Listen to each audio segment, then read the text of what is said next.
hian mathiwa thak an la ama phe ko kai me kani amol em a nap anaya asitang dewa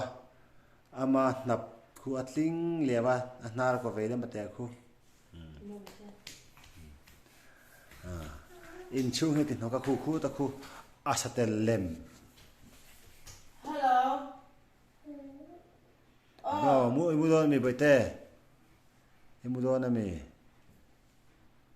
em quay chị khu ta khu motor ra oma e motor khu ra le ơi so ta so te an ena boite engwa nó toai chung rồi cô phải chào mà cái lễ cái sao cái thẻ cái lễ kia ai le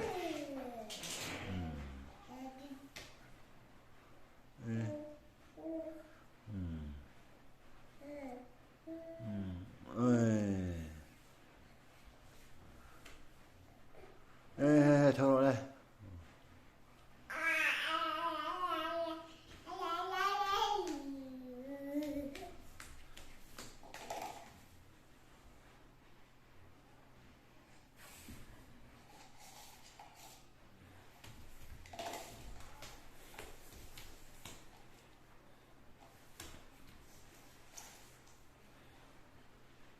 in rồi đây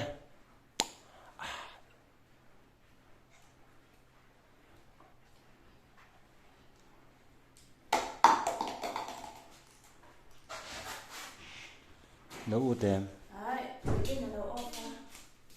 cái gì nhá thua ta mãi đâu tùy vô rồi nè ý nhá cái tiếng này ấy suy cô ta ba ika na ang no ấy to su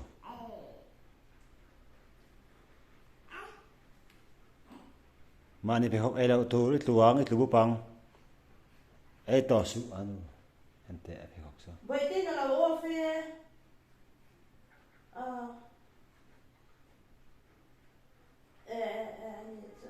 anh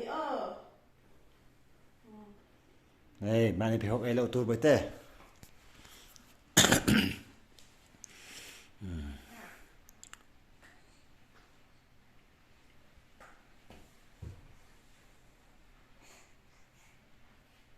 hey abal ấy đâu tu kha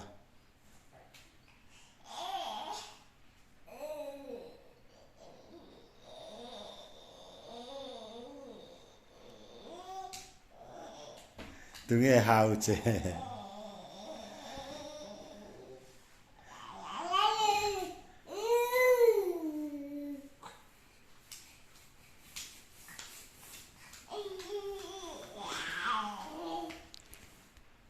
con kalama chua lau tur hey come on til hi ei jasu ti hian a charapia he anu ti no ele to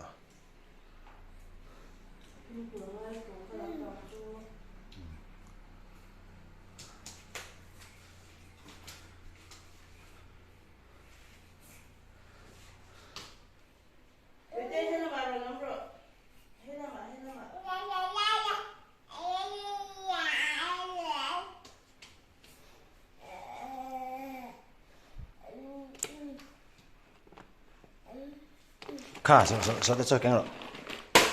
zo ta cho ni kha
rồi, cho tay rồi.